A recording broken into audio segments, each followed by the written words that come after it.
Lemang ialah sejenis makanan tradisional yang amat popular di musim perayaan, terutamanya di Pahang, Negeri Sembilan dan Perak.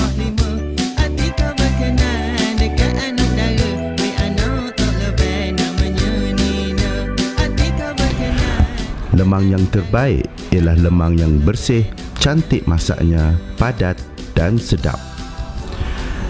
Dengan harga lemang yang meningkat, pastinya kita mahukan lemang yang terbaik. Apalagi sekiranya ia mudah dikeluarkan daripada buluhnya.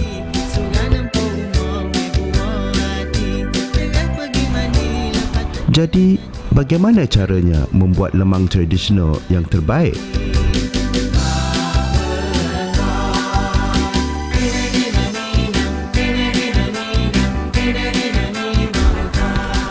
Ayah Teh Zainal ialah seorang pakar membuat lemang tradisional di Temerloh dan beliau sudi berkongsi ilmunya agar dapat dimanfaatkan oleh generasi muda.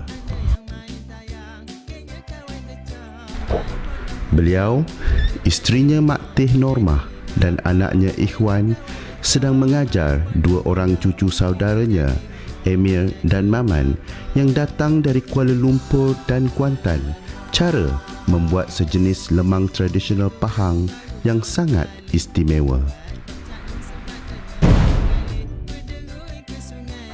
Buluh yang digunakan ialah buluh telur yang dipotong sepanjang sekitar 2 kaki. Daun pembalutnya pula ialah daun lerek. Tempat membakarnya dibuat longkang supaya api boleh membakar dari bahagian bawah buluh. Kayu getah digunakan kerana mudah terbakar, mudah diperolehi dan apinya juga lebih sekata.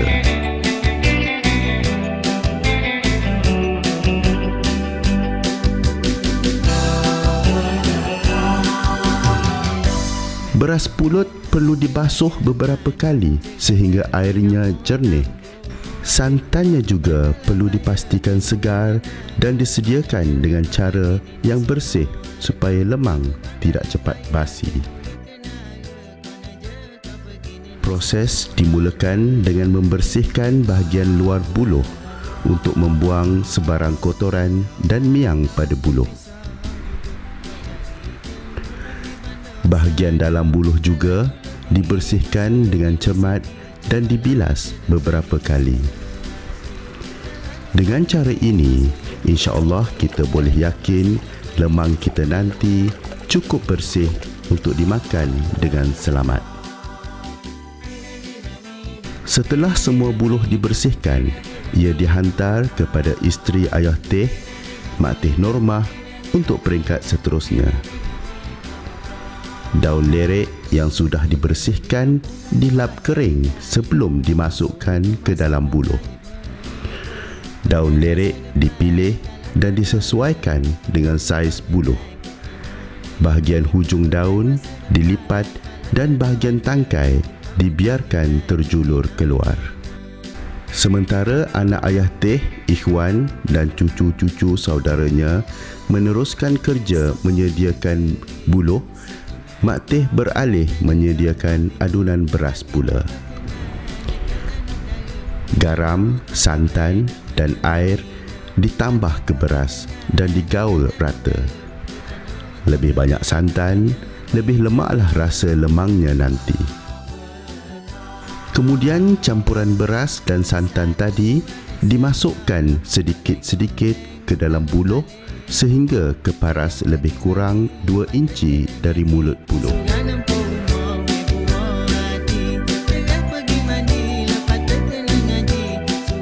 Mulut buluh ditutup dengan daun pisang dan daun lerek yang digumpal supaya lemang lebih wangi, tidak cepat kering, dan sebab lebih penting lagi, ia dapat menghalang bendasing seperti habuk dan debu daripada mencemari bahagian kepala lemang. Semuanya sudah sedia dan Ayah Teh membersihkan longkang yang lecah akibat hujan lebat malam sebelumnya. Nyalaan dibuat pada 3 tempat supaya apinya memanjang dan kesemua lemangnya akan masak pada masa yang tidak terlalu berbeza.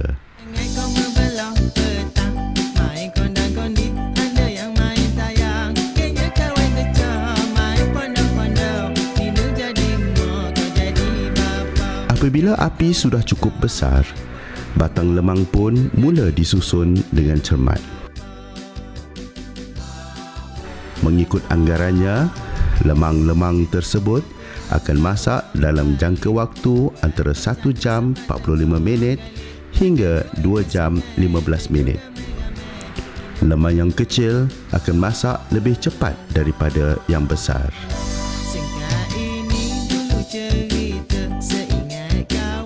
Ketika proses pembakaran ini, lemang perlu sentiasa diawasi. Apinya perlu dijaga, lemangnya perlu dipusingkan supaya tidak mentah sebelah, hangus sebelah, dan perlu dihentak lembut sekali-sekala supaya lemang menjadi padat.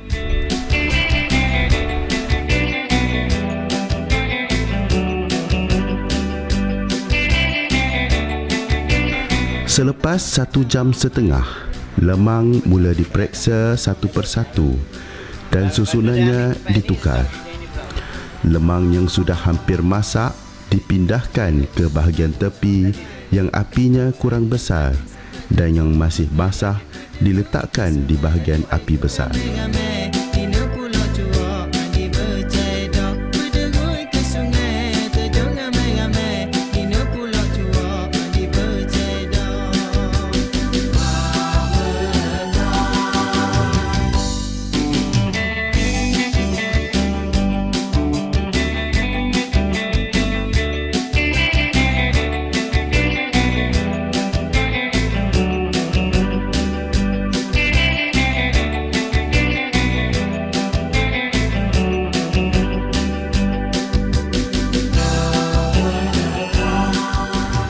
Lemang sudah mula masak.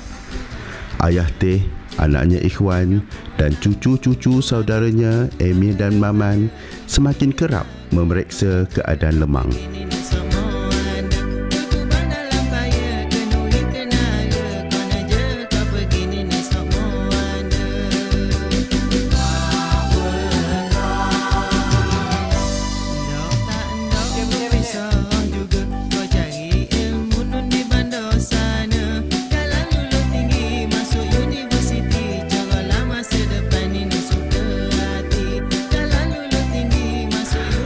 Lemang Ayah Teh amat mudah dipastikan sudah masak atau belum kerana istimewanya ia boleh ditarik keluar dan dimasukkan semula ke dalam buluh tanpa dibelah.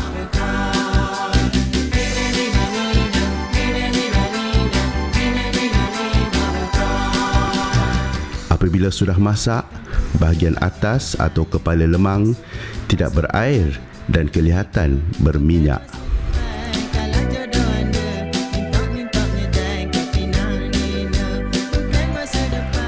Lemang Ayah Teh mudah dikeluarkan dari buluh, bersih dan padat. Rasanya bagaimana? Sememangnya temeloh asli.